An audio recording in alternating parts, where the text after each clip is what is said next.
this reduction in LPG prices comes just months before elections in some of the poorest states of the country. Is this also an acknowledgement that price rise is a concern, and is it also?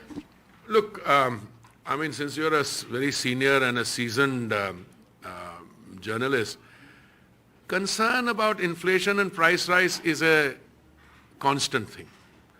I have not come across any government in the world democratically elected which would not be bothered about, inflation rate, price rise.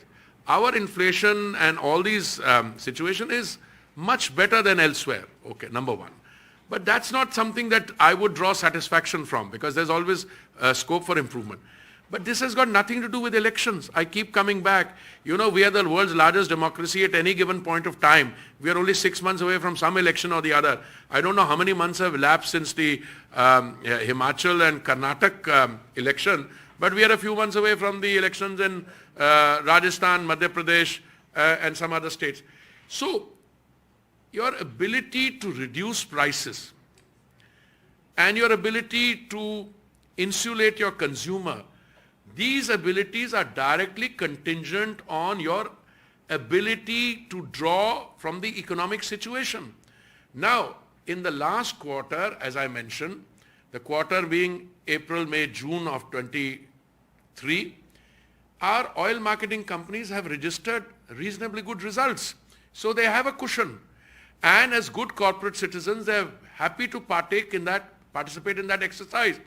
Last year, they incurred a loss because there were under recoveries in the gas sector of 28,000 crores. We compensated them by 22,000 crores.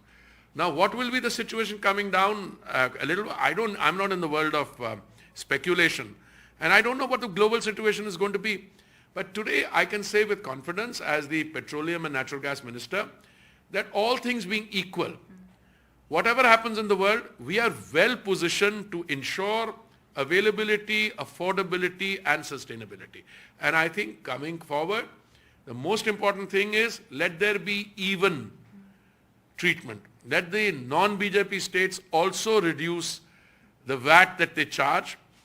Let them also rationalize their economics and move from the culture of freebies into focused. If a subsidy has to be given, it has to be targeted. It has to be in the favor of the most vulnerable section, and also, madam, it should be digressive. Yani ke subsidy de di or it becomes an entrenched benefit. Sir, is this also a sign that the oil marketing companies are ready to pass on their gains to people, and can we see? No, oil marketing companies play on the market. They have investors. They are answerable to their shareholders. So please, I cannot tell the oil marketing companies, I have a very small margin of persuasion, and I don't need to exercise the margin of persuasion. They will buy from the cheapest source. They will try and maximize their profits. Some of the oil marketing companies did well in the pandemic. Some of them made windfall profits, so they had to be subjected to windfall tax also, both in the private sector and the public sector. So oil marketing companies cannot be just good corporate citizen. Yes, being a good corporate citizen is one part of their personality, but there are other things they have to worry about.